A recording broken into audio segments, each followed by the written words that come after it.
رجعنا لكم من جديد ومازلنا مستقبلين ضيوفنا الكرام ضمن فعالية مهرجان أوسكار شمال إفريقيا الدولي للجمال. وتوا باش نستقبلوا معنا عضو في إدارة المهرجان السيد سامي بن جاب الله. عسلامة السيد سامي. عسلامة.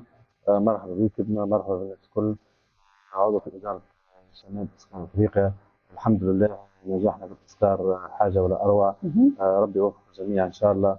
و- والمدربين الموجودين في التذكار، أي إنسان يشرف على التذكار بالحق حاجة جميلة جدا. أنا سامي بن جاب الله، مدرب تعليم حلاقة وكوافير.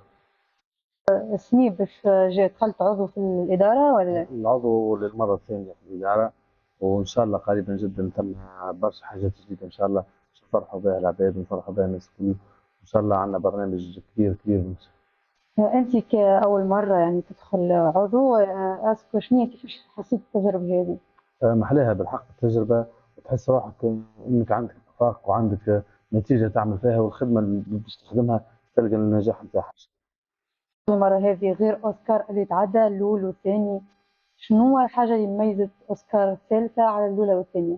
الأوسكار الثالثة اللي ميزتها على الأولى والثانية، ديما هم الأولى سمحة والثانية سمحة، وديما الحاجة اللي نقدموا فيها تكون أحلى.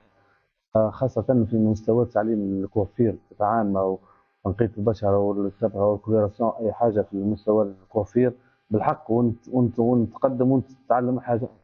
بالنسبة للمدربين بالحق روعة، محلاهم وربي يوفقهم، وإن شاء الله ديما نتعلموا منهم، ونحن نعلموا وهم يعلمونا، وإن شاء الله إن شاء الله ديما حاجة ديما نقدموا الجديد إن شاء نخلي لك كلمة حرة.